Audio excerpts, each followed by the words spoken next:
Say hi. Yeah. Whale calls. So what are we doing here? This is a bunch of messing around with my pedals and amps and guitars and rack stuff. Always looking for some unique sounds and trying to keep it interesting. Is that how you spend your days for the most? Yeah, especially when I'm working on a song. I'm trying to never use, even though I do have my favorites that I go to. Always, I mean, every song is a little different. Of course. And even though certain stuff works on different pop songs, I like to try and keep it interesting and try to create some stuff. And I have so much stuff that a lot of times I'll see one of the pedals up there and go, man, I haven't used that in a while, and I pull it out and rediscover it. Maybe for that one song, for that one part, and then sometimes I'll hear something I cut years ago, and I'll know that I had, like I have this neutron biphase. Oh, sure, yeah, I remember these. But it was up on a shelf. And I used to have it like in a pedal rack and stuff, and I heard something that I cut with this like kind of sound. I went, man, I gotta take that out again. So I did, and I do that a lot, and. I mean, just like the other day, I was doing this session, and this guy had this intro, and it had like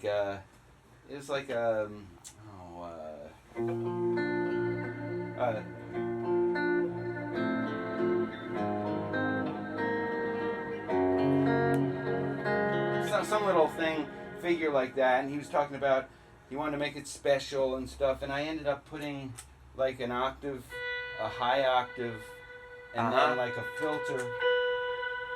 Where I was like, well, then I put like a vibrato on it too, and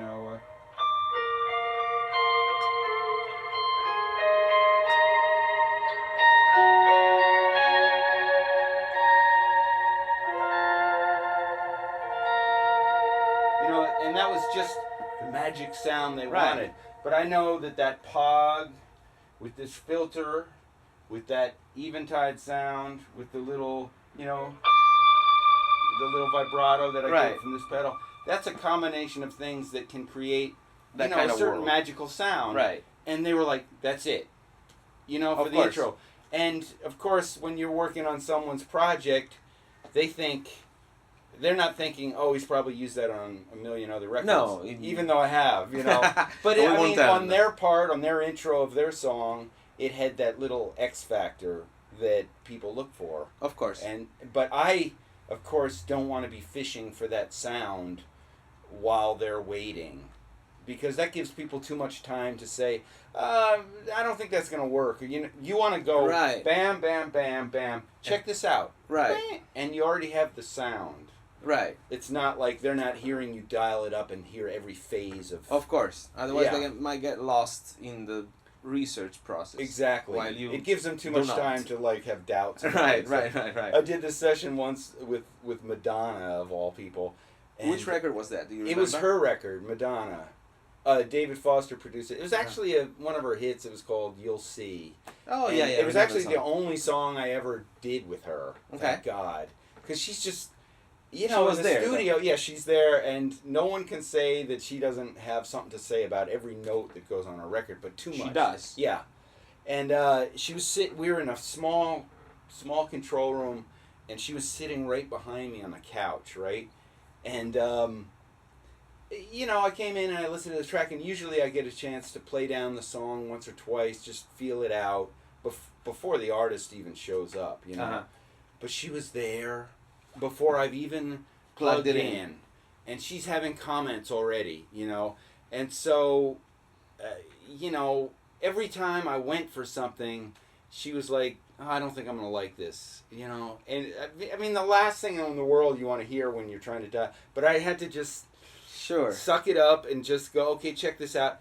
And when you hear the final record, those few things that she liked, I remember there was like a tremolo chord thing, she liked that, and I did a few things. The session was like half an hour long, but the last thing I was going to try was this EBow, and David Foster was producing, and we've used that many times on a lot of records, and he loves the EBow. For intro, beautiful, whether it's Josh Groban or whatever, we've had a lot of luck and success with it, But as I'm getting it out, and she starts hearing me, going, she starts hearing the sound. It was almost comical because it was like, I'm starting to. She just sees it first. She goes, I don't think I'm gonna like this. All right. So she maybe didn't like the way it looked. So the whole time I'm getting it, and she's going, I don't think I'm gonna like this. I don't think I'm gonna like this, and I'm like.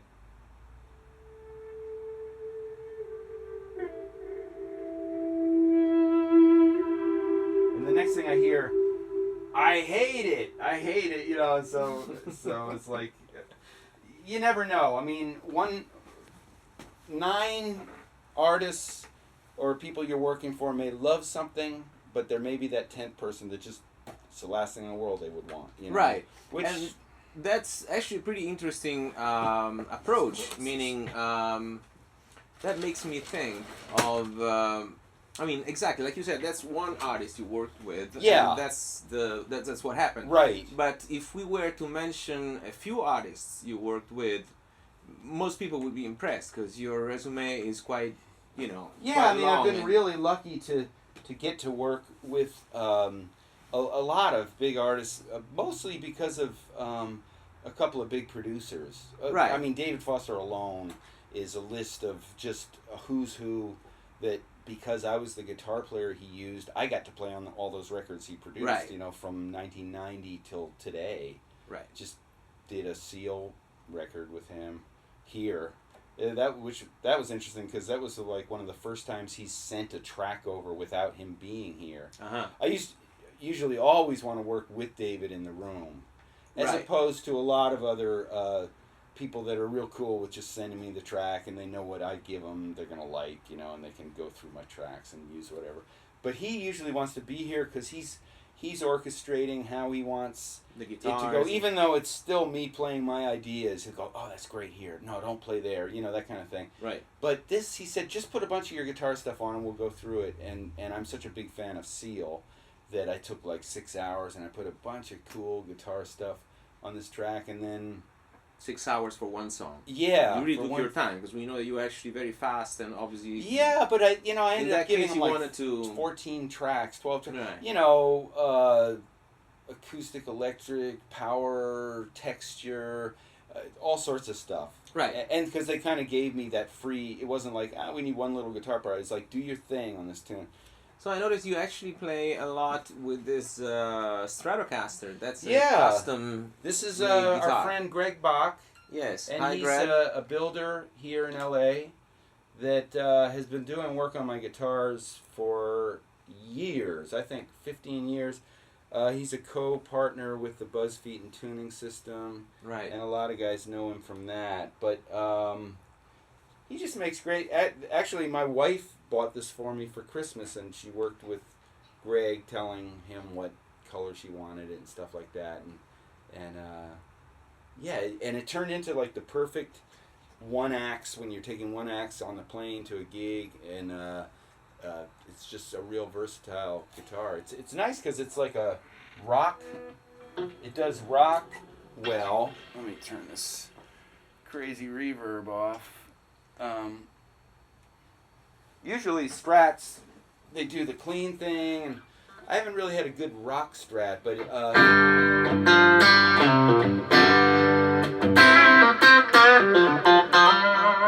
does a clean thing nice.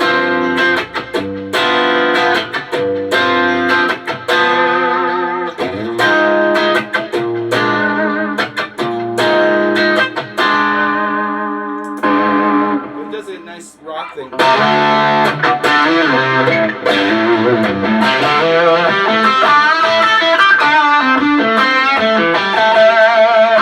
I just love rock on a strat when you get the right, Right. bridge pickup.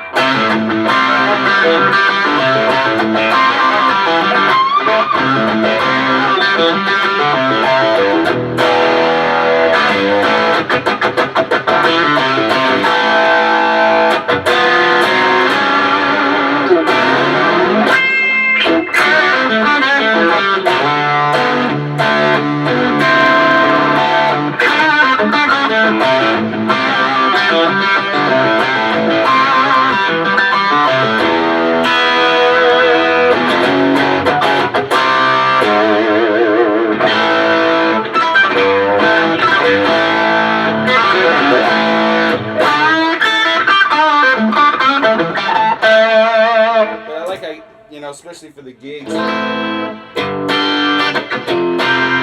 can go from that rock thing to, and it's quiet. Because we've been digging the John Suhr backplate system. It's been real nice with that, and I have a band called Native Son, and we've been doing a lot of gigs and recording and stuff. And I purposely on our album that we've been recording tried to use this one guitar on as much as possible because I know it's the guitar I'll be taking when we go to do gigs.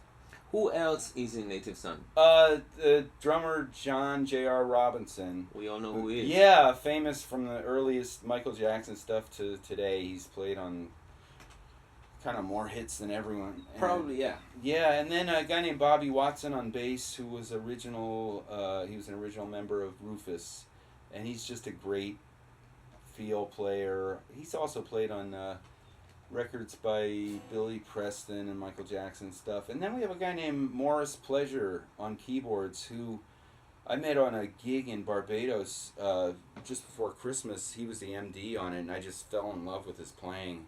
Turns out he's played with everyone he's played bass with Ray Charles and George Duke, and he was with Earth, Wind & Fire for 7 years, and he was in this most recent Michael Jackson This Is It band. This Is It, yeah. sure. It's fun to have a band. I always like being in a band, but this is like the right bunch of guys. We've all been around the block a couple of times, so we really know what we'd like to get out of this. But what to do and what not to do. Yeah. The good band It's all ethics. instrumental, but it's also nice in that respect, too, because we're not dealing with a singer and trying to make it fit into today's pop scene Right. and stuff. It's for people who enjoy good instrumental music, and hopefully we can get out there and start doing some gigs in other countries and stuff, which is what our aim is, Sure. But we got to get our CD out first and stuff. But Of course. I'm really happy with how it came out. Why do you think so many people ask for Michael Thompson's playing? There must be something that you are able to deliver. Yeah, I mean, you just said the word deliver. Right. I spent almost a decade in the 80s working my way up, doing every little demo and favor and this and that and the other thing, trying to be in a position where I could actually play on a real record with a real producer, and my dream was to someday be able to do that. I mean, I always say that my career has gone beyond my wildest dreams, but back when I used to be looking on the back of album covers and reading the credits of the musicians, I actually had the dream of wanting to be one of those guys. You want to be one of them. Yeah, even back when I was in high school and stuff. Of course, I wanted your names back then? Well, I mean, who do you want to be like? Well, from the earliest, before we even knew who the guys were on the sessions, but the first guitar player that I remember just being totally loving everything he was doing was Larry Carlton. Of course. And buying records just that he played on. There's another guy, Buzzy Featon, that I saw when I was 18 with a band he had called Full Moon, and I just that's before Fell. he came up with this tuning system. Right? Oh yeah, Same guy though. decades before. Same guy, but I started buying records just because he played on them. He's a very good blues guitar player. Yeah. From what I know. I was really fortunate after years of struggling and working my way up the ladder. I got a call one day from David Foster, who he had been using Lukather and Landau, couldn't get him. It wasn't for a big record. It was actually for a favor for Paul Anka, who's another guy that I've ended up working with just a lot over the years. I've actually arranged a ton of songs for him, but that was the initial call, and it was just going over to David's house and playing some guitars on this one song, and it went fairly well. And a year went by before I heard from him again, and a year later he was throwing together a last-minute session, and then the next time he called me was for that Celine, The Power of Love song. Oh, wow. And that session went so well that I was just, he had to have me on every song. Because I was able to come into that session and just bring my bag of tricks, clean, power. I kind of got to do everything. You bring the whole I even house. ended up playing bass. Of course. Yeah, I had all my rig. At that point, you want to play all the cards, I'm assuming. Right, but it was a track that was kind of open for trying stuff, And so I remember after that song, because that song was number one for 11 weeks or something. I still hear it on the radio sometimes. And he said, I got a call from, I remember, then we started working together a lot, and it seems like every other week we were doing a different artist. Something, yeah. Yeah, because actually his career took off again, because it had been huge in the early to mid 80s, and I always thought he just decided to lay low for a couple of years, but he said, he produced so many people in the early to mid 80s that he kind of oversaturated, and he couldn't get arrested for a few years. So I kind of caught the second wave of hits. Right. I was just there, and there was a Synclav guy, an English guy named Simon Franklin, that we were the band. Right. David would do the track with Simon like the day before that I would come up, and they do these great tracks. Simon was really quick with the Synclav, came up with everything, drums, orchestra, everything. Then I would come in and put guitar on it, and you see the records, it's just two guys. And David, Not much different from what's happening today. Right. That was ahead of its time, I guess. But then from playing on his hits, people started, that's when people still check the credits. Right, of course. But they wanted the guy that David Foster used. And I always wanted to be that guy. Not because they couldn't get their main guy or they couldn't get Landau, which, for years I had to deal with that. And I love Mike. I think he's a giant. But you never want to be called second, Of course.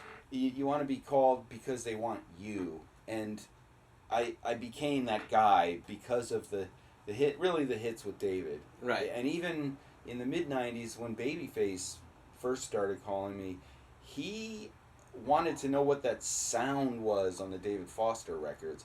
And so I think the first time he hired me, he was just wanting to see, because he's a great guitar player. Yes, he's very good. I think he wanted to see what I was playing through. Right. Because he ended up getting a duplicate of my rig down to every last thing. It looked a lot neater than mine. But we ended up working together for 7 or 8 years, and he had me play on a lot of his hits. Give us a few names.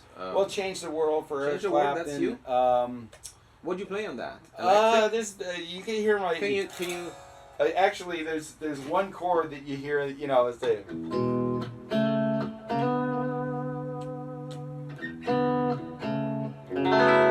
Oh, that you? That's me, that big chord. Man, I copied you. Oh, really? Yeah, 15 times at least. And then there's Eric played on it, and then I remember I played this dobro, just a note thing. There's all these guitars on there, but I'm happy. That chord is worldwide famous for sure. I'm happy if I play one little thing that sticks out. Sure. That's me. But and then of course his records and a lot of Mariah. We did a Whitney Hit, Brandy. I played on that Waiting to Exhale soundtrack. It was Sure. like 8 songs, all different artists and TLC and all those groups. But he would have me a lot of the time with Babyface. He wanted me for that sound, almost like a synth. Right. And he would play acoustic or Sure. he'd play a part, and then he just loved that volume swell, with the delays on it and stuff, where it'd just be like the icing on Right. the record. And So in a way, that's a great achievement Yeah. because he was calling you for what you were able to bring to the table. Yeah. 'Cause And he you know, was good I- at the acoustic and I never started out. I always loved. I mean, I guess The Edge and Andy Summers were really big influences with Of the course. whole delay thing and stuff. Right. But I got into a thing where I started, that kind of became a specialty because it fit on pop records. You get a pretty sound with the Strat and this one patch that I've used. Yeah, do you want to show us how you Well, do that? there's this one patch- a duplicate of that. Like, say... That's the H3000. Yeah, first of there's a all. patch called Micro Pitch Shift that I've used, I say, on every single record I've ever played on. But it's kind of true. And it's like modulated delays. Sure.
But on those records, you'd see the chords.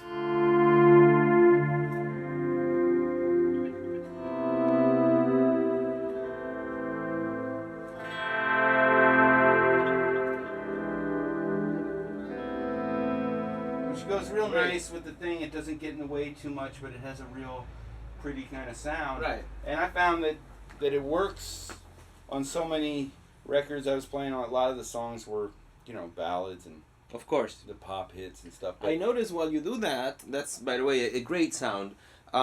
This, you tend to switch on and off this blue pedal right here, along with the volume, of Yeah, course. this is the famous Boss VB2, VB2. which has not been made in, I think it went out of production in the early 90s. For some reason, they haven't reissued it yet. What is it? It's a vibrato pedal. That thing. Sure, I remember. I see. It's like the perfect thing to hit when you're holding a chord.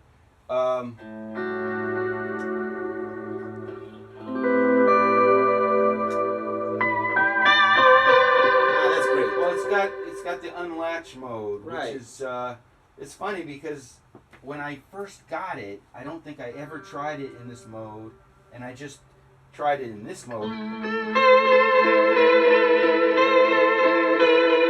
which was always too seasick for me. Sure. I thought, oh man, I don't use it. So after trying it, even when you turn the depth down, it's like still. And then so I put it away, and I was watching Saturday Night Live one night, and the band that was on there, I saw the guitar player, he kept walking up to his pedal board and stepping down, right? And I saw this blue box, and I went, man, I think that's that box I have. And I came down here that night, And I put it, and for the first time, I put it in the unlatch mode. That's And ever ever since, it's been like my clutch in a car. You got your, Awesome. That's you a got good your way to put volume it. pedal and you got your vibrato. Right. And so, I mean, it adds some nice expression to whatever you're doing with volume swells or just regular. I mean, it's like doing the arm, but it's a very even thing.